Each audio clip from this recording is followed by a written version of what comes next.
1497, une expédition dite punitive, conduite par les Anglais, va détruire complètement donc, le royaume de Benin City, et on va rafler absolument tous les objets.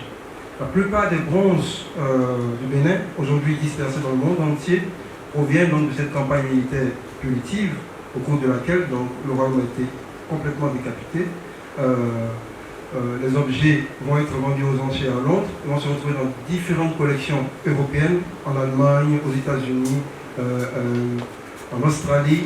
Tout le monde à cette époque voulait avoir des bronzes parce que ça faisait très à la mode à l'époque d'avoir des bronzes du Bénin dans ces collections muséales. Alors, les autres modalités de spoliation, en dehors donc, des campagnes militaires qui ont été nombreuses, donc il y en a 4 types que je vais citer, donc les missions scientifiques, les missionnaires, les marchands d'art et les administrateurs coloniaux. Alors, les missions scientifiques elles sont extrêmement intéressantes parce qu'elles documentent donc un cas de spoliation mis sous le couvert donc, de missions de sauvegarde des peuples en voie de disparition. C'est un peu l'un des arguments qui avait été avancé. Il fallait absolument documenter des populations avant qu'elles disparaissent suite à la colonisation. Et donc le discours, donc, c'était quoi? Donc, les communautés vont disparaître. Il y a une urgence de collecte de ces objets-là, et de sauvetage de ces objets, puisque l'idée qu'on a fait passer un peu partout donc, à la postérité à travers les ouvrages, c'était qu'il fallait sauver donc, ces civilisations en voie de disparition. Et donc, cela justifiait parfois des profanations de tombes, puisqu'on a par exemple, on prenait dans certaines collections musées du Cameroun des reliquaires, des objets qui sont des objets funéraires qu'on retrouve donc dans ces collections-là. Et puis aussi, il y avait donc le paradigme du gardien, c'est-à-dire quoi? L'Occident s'est arrogé le droit de sauver par devers eux-mêmes les populations dites non civilisées. Donc, c'est le fameux white man's burden, donc le fardeau de l'homme blanc, celui de civiliser, donc, les autres populations. Alors, les premières missions ethnographiques en Afrique, il y en a eu plein. Et donc, ces premières missions ethnographiques en Afrique donc, avaient pour but, cette mission-là, de sauver donc, ce qui allait probablement disparaître. J'en cite quelques-unes.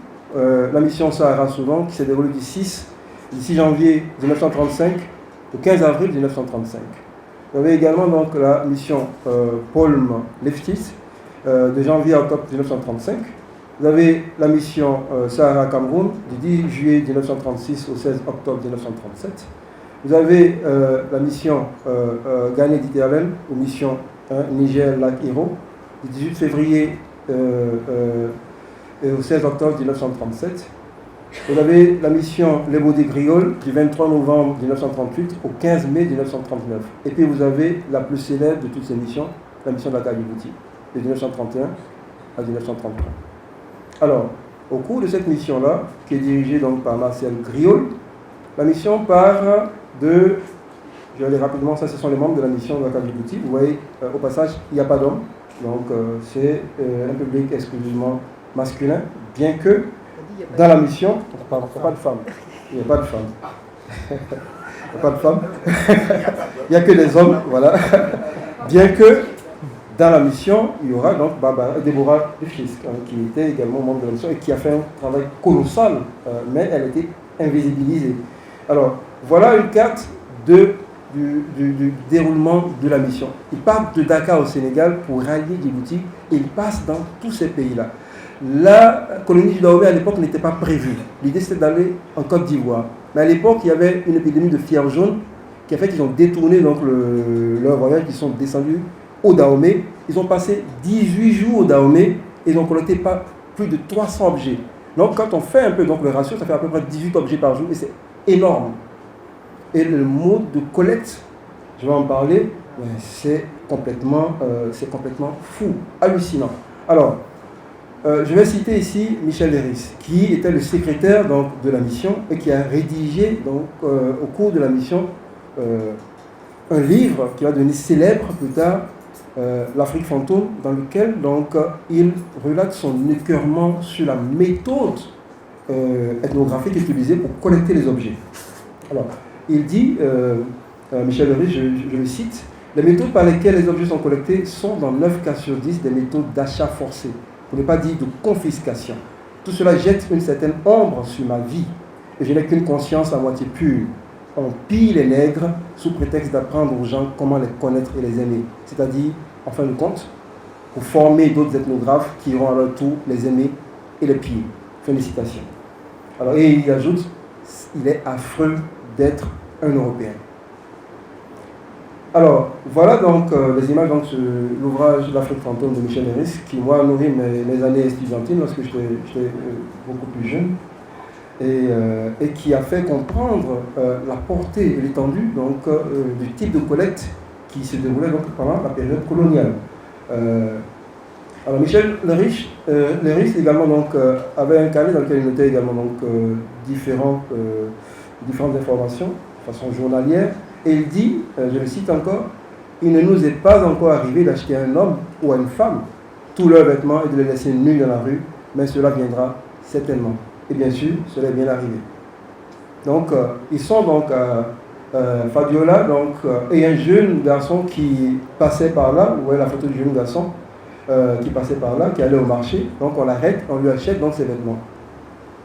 Séance tenante. Donc, finalement, donc, ce type de collecte est également arrivé. Et Michel Leris également raconte des moments de vol. Et ça, il est vraiment précis sur ça. Par exemple, le vol du Kono, où il raconte par exemple comment ils rentrent dans un temple, ils piquent, Marcel Gros pique l'objet et le glisse à Michel Leris et ils se mettent à courir pour aller vers la voiture et ils démarrent automatiquement, ils s'en vont. Il raconte donc plusieurs façons donc, de collecter donc, ces objets-là. Et il faut que vous vous situez donc en contexte colonial, parce qu'il y a eu ce qu'on appelle également des achats ou des dons.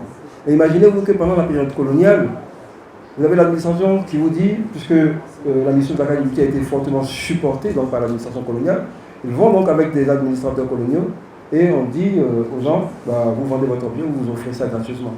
Et ils étaient obligés de le faire.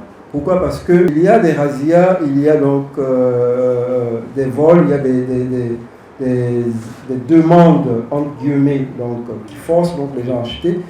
Une anecdote me vient à l'esprit, relatée par Michel Leris dans L'Afrique fantôme, où il raconte que dans la zone de Corvée-Zayanado, accompagné donc de l'administration coloniale de l'époque, ils vont voir un chef de collectivité. Et devant, donc, ou dans la cour de la maison du chef de collectivité, se trouve donc un boccio. Vous savez ce que c'est qu'un boccio. Donc c'est il n'y a pas de terme en français pour décrire ça, mais c'est un objet, donc un catalyseur qui protège la communauté. Et on demande au chef de collectivité d'offrir donc ce boccio-là à la mission. Et donc, séance tenante, ils vont chercher dans leur véhicule une scie et on vient la remettre au chef de collectivité qui scie le boccio.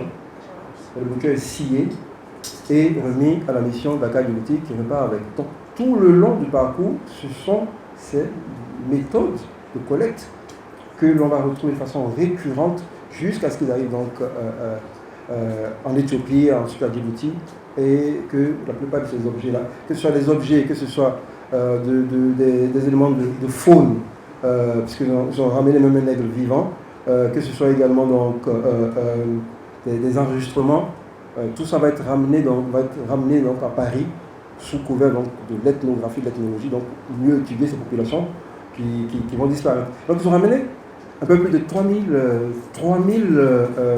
spécimens, je dirais, plus de 6000 bobines de films.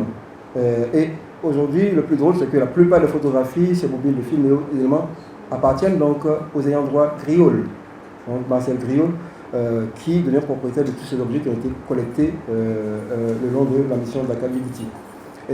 Lors d'une exposition qui a été présentée au musée de Quai Branly à Paris l'année dernière, à laquelle j'ai participé, nous avons montré un peu donc, toutes ces modalités de collecte depuis donc, le début jusqu'à la fin. Alors, l'un des seconds aspects donc, de spoliation donc, nous vient des marchands des antiquaires, donc, qui ont également acheté les objets donc, en dessous de leur valeur réelle pour pouvoir donc, ensuite après les revendre sur le marché de l'art. Et ils sont passés par des agents coloniaux, donc les administrateurs coloniaux les ont beaucoup aidés. Ils sont également passés par des intermédiaires locaux. Comme je l'ai dit, donc des gens qui étaient obligés parfois de vendre parce que l'impôt de captation les y obligeait, mais également la pression de l'administration coloniale française également les y obligeait. Et puis, nous avons les missionnaires. Ça, on n'en parle pas assez. Les missionnaires chrétiens qui ont énormément collecté. Et il y a plusieurs phases. Donc la première phase, qui commence autour de 1850 jusqu'à 1890, c'est une phase de destruction systématique prioritaire au regard donc, de la religion catholique. Et ensuite, après, pour aider donc, l'ethnologie naissante, ils commencent à collecter. Parfois même, vous avez des musées qui envoyaient donc, des messages aux administrateurs coloniaux, mais également aux prêtres, aux missionnaires, pour leur demander de collecter auprès des populations. Donc ils commencent par faire cela, et puis par la suite, ils commencent à collecter pour eux-mêmes. Vous avez par exemple la Société des missions africaines de Lyon, qui avait un musée qui est aujourd'hui à Lyon, qui est aujourd'hui fermé, dont la plupart donc, des collections ont été intégrées donc, au musée de Confluence, toujours à Lyon, où il y avait un nombre incalculable d'objets qui avaient été collectés donc, par les missionnaires. Énormément. Aujourd'hui aussi, l'une des plus grosses collections que nous avons, donc, c'est la collection du musée du Vatican, de beaucoup d'objets africains, cultuels, rituels et autres. Et puis, donc, comme je l'ai dit, collecte systématique à partir de 1930 jusqu'à 1960. Et puis nous avons donc les administrateurs coloniaux qui ont énormément collecté, et je cite un nom ici au Bénin, Christian Merlot, qui a collecté énormément d'objets qu'il a envoyés donc, au musée du Quai Branly. Il a même reçu une lettre, puisque Marcel Griol a envoyé un courrier au directeur du musée d'ethnographie du Trocadéro à l'époque pour lui demander d'envoyer une lettre de remerciement à Christian Merlot, parce que ce jeune homme, comme il le dit, a beaucoup collecté et a beaucoup envoyé d'objets, par exemple, au musée du Quai Branly, enfin, au musée d'ethnographie du Trocadéro. On retrouve par exemple un trône du roi de Tofa dans les collections d'objets qui ont été collectés. Alors, je vais passer rapidement. Le marché colonial qui a été nourri de ces objets qui ont été collectés donc, en grande masse grâce au pillage